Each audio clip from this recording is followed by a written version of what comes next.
difficile de parler santé numérique sans parler d'hébergement de santé, des données parfois personnelles.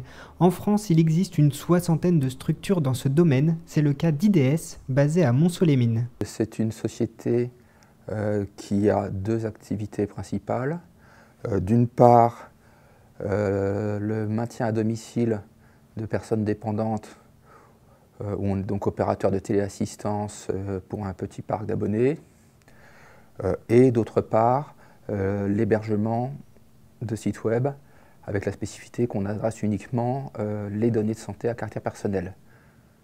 Donc ça va faire un spectre assez large, on va avoir du dossier patient, on va avoir des outils de collaboration interprofessionnelle, on va avoir des concentrateurs qui remontent des informations d'objets connectés, des sites de support à la recherche, du collaboratif, énormément de variétés dès lors qu'on manipule de la donnée sensible, c'est-à-dire la donnée santé à caractère personnel. C'est-à-dire qu'il n'existe pas de définition explicite jusqu'à ce jour de ce qu'est une donnée de santé à caractère personnel. Notamment tout ce qui s'est développé ces dernières années autour du suivi de soi, du bien-être, le tracker d'activité. Si je suis ma fréquence cardiaque parce que je fais un jogging, c'est de la donnée de bien-être. Si je suis ma fréquence cardiaque parce que je suis un patient à risque, on est dans la donnée santé, donc ça devient un petit peu complexe.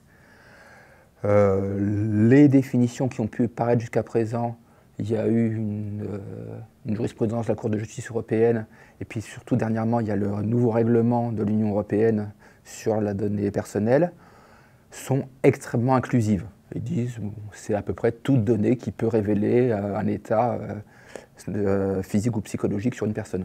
Depuis 2010, tout hébergement de données de santé à caractère personnel requiert un agrément préalable du ministère de la Santé, un secteur d'activité régi par un certain nombre de règles. L'hébergeur de données de santé, lui, adresse explicitement des applications qui manipulent les données de santé et est responsable vis-à-vis des patients de la protection de ces données en matière d'authentification des utilisateurs qui y accèdent. En matière de traçabilité, un patient a le droit de venir nous demander qui a utilisé ces données dans quel contexte. Donc l'hébergeur de données de santé est beaucoup plus intrusif sur les applications qu'il héberge. Et c'est un travail conjoint qu'on fait avec nos clients pour les mettre en conformité avec la législation et les droits des patients. On a des choses comme ça qui sont relativement éphémères. Il y a des choses qu'on va garder toute une vie durant, un historique vaccinal par exemple.